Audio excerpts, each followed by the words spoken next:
Audio Jungle.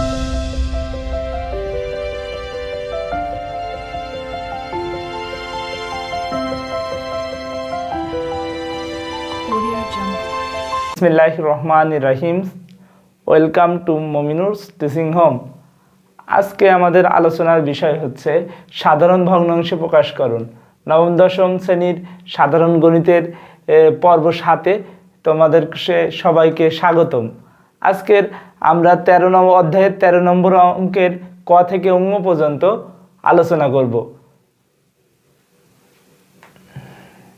ক নম্বরে দেখো, ক নম্বরে আমাদের প্রশ্নে এমন একটি অঙ্ক দেওয়া আছে 0.2, তার মাথায় পৌনঃপুনিক দেওয়া আছে।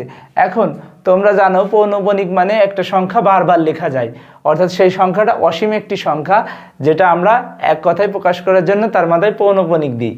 এখন সমাধান হিসেবে আমরা এভাবে লিখে নেব, সেই সংখ্যাটা আমরা দুইবার লিখে নেব, উপরে একবার লিখবো, নিচে একবার লিখবো। তার আগে একটু বলে রাখি, সংখ্যা যেহেতু একটা রয়েছে তাই আমরা এখানে 10 দিয়ে গুণ করব।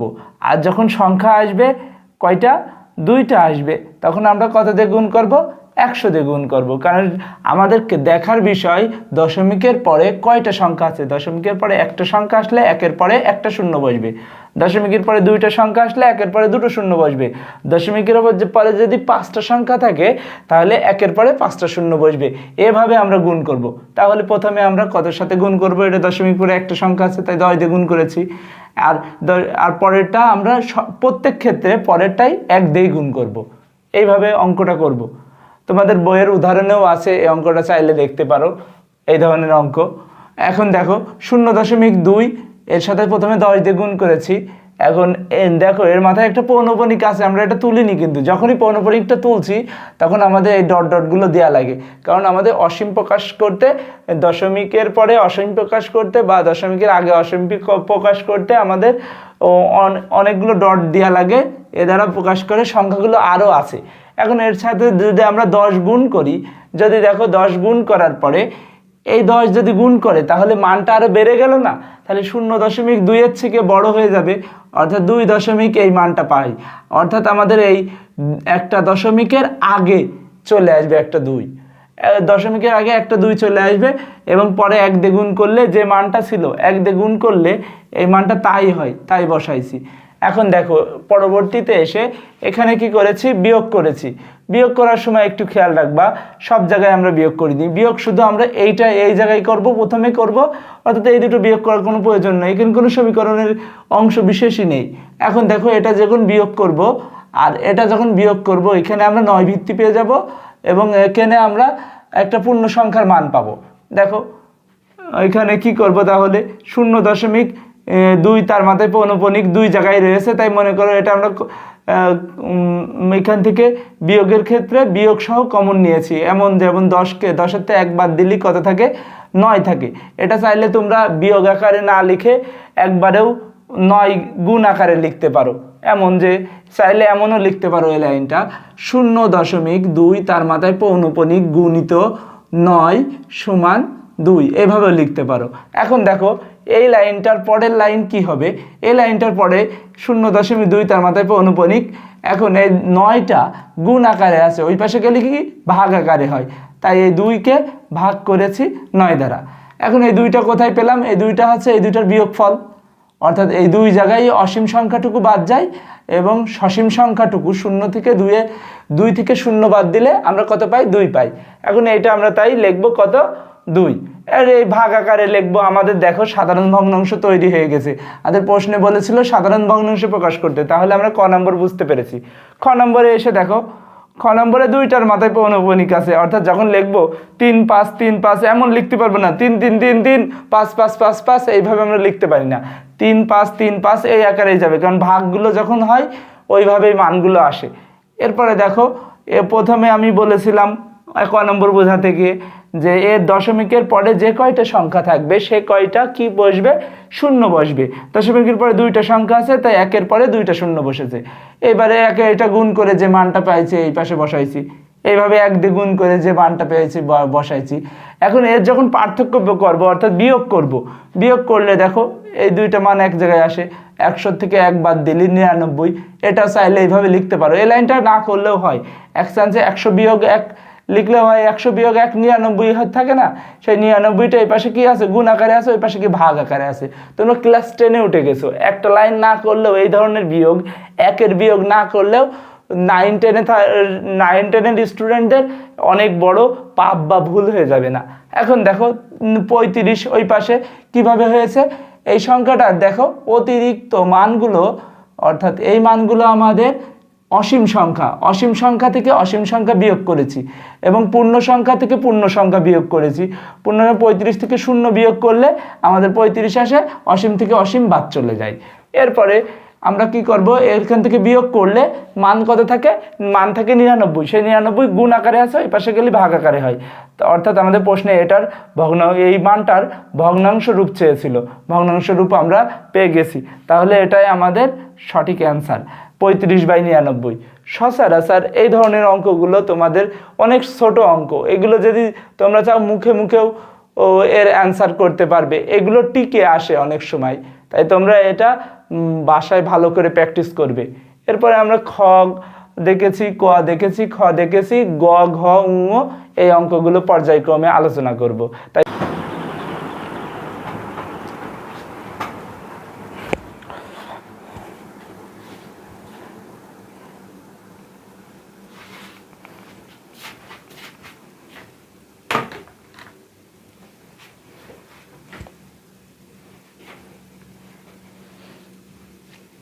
জি, এবার আমরা অঙ্গ নম্বরের ওপর খেয়াল করি। অঙ্গ নম্বর অঙ্কটা এমন দেওয়া ছিল আমাদের 6.2309। এখন দেখেন এর দুইটার মাথার ওপর পৌনঃপুনিক আছে। কয়টার মাথার ওপর? দুইটার মাথার ওপর। কিন্তু এর ভিতরে কিন্তু আর একটা শূন্য আছে, তার মানে এর ভিতরে শূন্যর ওপরেও কি ধরে নিতে হয়, একটা পৌনঃপুনিক আছে। অর্থাৎ যদি কেউ এটা লেখে তাও ভুল হবে না, বুঝতে পারছেন? হ্যাঁ, অর্থাৎ তিনটার মাথায় পৌনঃপুনিক আছে, অর্থাৎ এই সংখ্যা তিনটেই বারবার লিখতে পারবো আমরা। এরপরে খেয়াল করি, কিন্তু সংখ্যাগুলো পর্যায়ক্রমে লিখবো। 3 3 3 0 0 0 9 9 9 এইভাবে লিখবো না, 309 309 309 এইভাবে লিখবো, মানে উলটপালট লিখবো না, যেভাবে আছে ওইভাবে পর্যায়ক্রমে যতবার খুশি পৌনঃপুনিক তোলার জন্য ব্যবহার করা যায়। এখন সমাধান দিয়ে আমরা প্রথমে এই সংখ্যাটা দুইবার লিখে নিয়েছি গতানুগতিক নিয়মে, এর আগেও যে অঙ্কগুলো যেভাবে করেছি আমরা।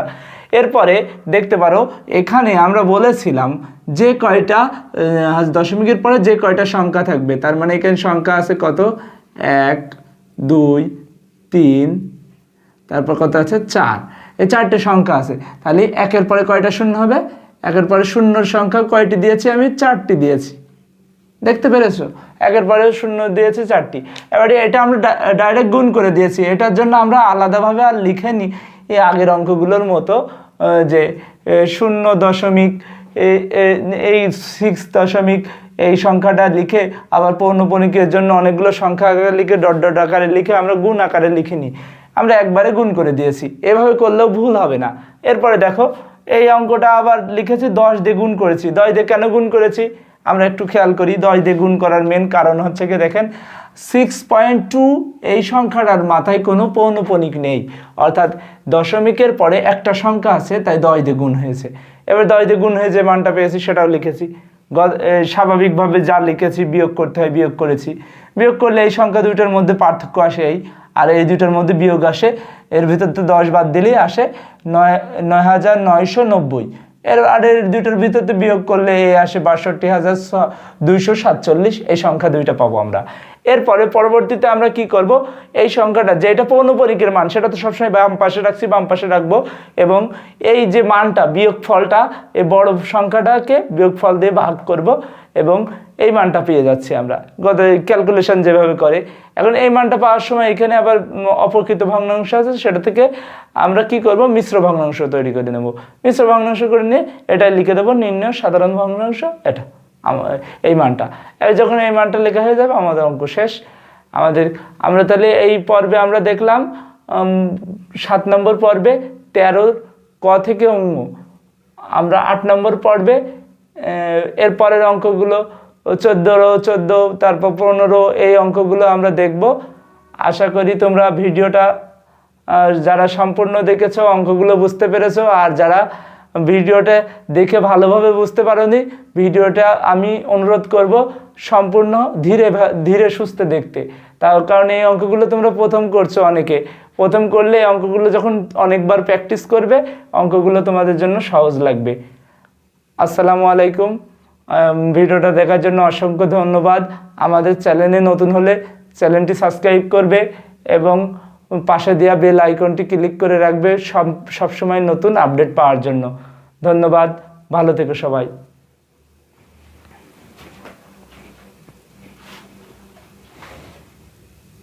তারপরে আমাদের গ নম্বর অঙ্কে আছে দেয়া 0.133 মাথায় পৌনঃপুনিক। এখন সেই অঙ্কটাও আমরা যথা নিয়মে সমাধান লিখে এখানে লিখেছি, 2 বার লিখে নিয়েছি। এবার লিখে নেওয়ার পরে এখানে একটা কথা উল্লেখ করি, খ নম্বর প্রশ্নে উল্লেখ করা আরও ভালো ছিল, যে আমাদের দশমিকের পরে যে কয়টা পৌনঃপুনিক থাকবে, অর্থাৎ এইটার ক্ষেত্রে দেখেন দশমিকের পরে 2টা সংখ্যা রয়েছে, তাই 100 দিয়ে গুণ হয়েছে, 2টা পৌনঃপুনিক এসেছে। এবং নিচে 1 থাকবে না, সব ক্ষেত্রে নিচে 10 হতে পারে বা 100 হতে পারে। এটা কয়টার উপর ডিপেন্ড করবে, দশমিকের পরে পৌনঃপুনিক বাদে কয়টা সংখ্যা আছে। যেমন এখানে দশমিকের পরে পৌনঃপুনিক বাদে সংখ্যা আছে একটা, তাই এখানে 10 এসেছে, অর্থাৎ 0.1 জন্য এসেছে 10। এটা একটু খেয়াল রাখবো। এখন দেখি এটা যখন আমরা 100 দিয়ে গুণ করি ওপরে এসে একটা মান পাবো, 13.333 সামথিং পেয়েছি। তারপরে আমরা আবার যদি এটা 10 দিয়ে গুণ করি তখন কত পাবো, এই একটা কম হবে, তার মানে 1.333 এই মানটা পেয়েছি। এখন এই 2টা মান পালাম। এখন মান আমরা জানি এই জায়গায় বিয়োগ করব আর ওই জায়গায় এই শেষের গিয়ে বিয়োগ করব, এই 2টা জায়গায় বিয়োগ করব। এখন বিয়োগের অবস্থান তাহলে এটুকুর ভিতরে হবে বিয়োগটা, আর বিয়োগটা হবে এটুকুর ভিতরে, বাকিটুকু আমাদের ক্যালকুলেশনের জন্য লিখতে হয়। এরপরে দেখো বিয়োগ করে এটা লিখেছো, এটা চাইলে থার্ড ব্র্যাকেটের ভিতর দিতে পারো, সেটা আরও সুন্দর দেখায়, বা ফার্স্ট ব্র্যাকেটের ভিতর। এরপরে আমরা যে বিয়োগ ফলটা করি দেখি, এর ভিতরতে 100 থেকে 10 বিয়োগ যায়, সেখান থেকে কত আসে, 90 আসে। এই 90 ওই পাশ থেকে 12 থাকে, 12-এ 90 দিয়ে ভাগ আকারে আসে। এখন এই সংখ্যাটা সমানের পর লিখতে পারি। এরপরে উপরে 12 আর নিচে আছে 90, 90 ওপরে 12 আর নিচে 90 আছে, বাংলায় বলি সুবিধা হবে। 12 আর 90, 12 আর 90 এর যদি আমরা ভাগ করি, দেখো কত দিয়ে কাটা যায়, 6 দিয়ে কাটা যায়, কারণ 2টাই 6-এর উৎপাদক গুণনীয়ক হিসেবে কাজ করে। এখন দেখো এটা যদি আমরা ভাগ করি, 12কে 6 দিয়ে, 6 দুগুণী 12 হয়, আর 6×15 হয়। তাই আমাদের নির্ণেয় সাধারণ ভগ্নাংশের মান এসেছে 2/15। আশা করি অঙ্কটা বুঝতে পেরেছ। এরপরে ঘ নম্বর আমরা দেখি, 3.788 এর মাথায় পৌনঃপুনিক আছে। দেখো এই সংখ্যাটাই কিন্তু একটা পূর্ণ সংখ্যা আলাদা আছে, অর্থাৎ পূর্ণ সংখ্যার মানটা সবসময় সামনে আছে। এরপর দেখি আর পরবর্তীতে আরেকটি পূর্ণ সংখ্যা আছে, আরেকটি আছে পৌনঃপুনিক সংখ্যা আছে, সেটা পূর্ণ সংখ্যা। তবে দেখি এখন এখানে লিখেছি 3.78, নিচেও 3.78 লিখেছি, ওপরটা যথা নিয়মে। এখানে কারণ দশমিকের পরে কয়টা সংখ্যা আছে, 2টা সংখ্যা আছে, তাই 100 দিয়ে গুণ করেছি। আর দশমিকের পরে পৌনঃপুনিক বাদে সংখ্যা আছে কয়টি, অর্থাৎ দশমিক সংখ্যা আছে 10, তাই 10 দিয়ে গুণ করেছি 2 নম্বরটা। এবারে 10 দিয়ে গুণ করেছি, এখন এই গুণ ফলটা পেয়েছি। এটা তোমরা চাইলে তোমাদের বলেছিলাম ক্যালকুলেটর ইউজ করে করতে পারো, গুণ করবে। এবার গুণ করে যে মানটা পেয়েছি, এই দেখো এই 2টার যদি আমরা বিয়োগ করি, অর্থাৎ 100 থেকে 10 বাদ দিলে 90 থাকে, সেই 90টা এখানে লিখেছি। আর এই 2টার বিয়োগ ফলে 341 আসে। এখন এই যে বিয়োগফল 90 এসেছে, আমরা এটা আর এক লাইন করিনি, শর্ট করেছি। 3.78 এটা সমান 341/90। এখন এই সংখ্যাটা আমরা এইভাবে রেখে আসলেও আমাদের অঙ্ক হয়, কারণ আমাদের অঙ্কে বলেছে সাধারণ ভগ্নাংশে প্রকাশ করো। আমাদের মিশ্র বা অপ্রকৃত প্রকৃত কিছু বলিনি। তারপরেও আমরা চাবো সঠিক নিয়মে করে আসতে, অর্থাৎ অপ্রকৃত ভগ্নাংশ আকারে কোনো ভগ্নাংশ রেখে আসবো না। এটা এরপরে আমরা কি করব, 90 দিয়ে ভাগ করে দেব, তাহলে 3×90 ভাগ হবে আমাদের নির্ণেয় সাধারণ ভগ্নাংশ।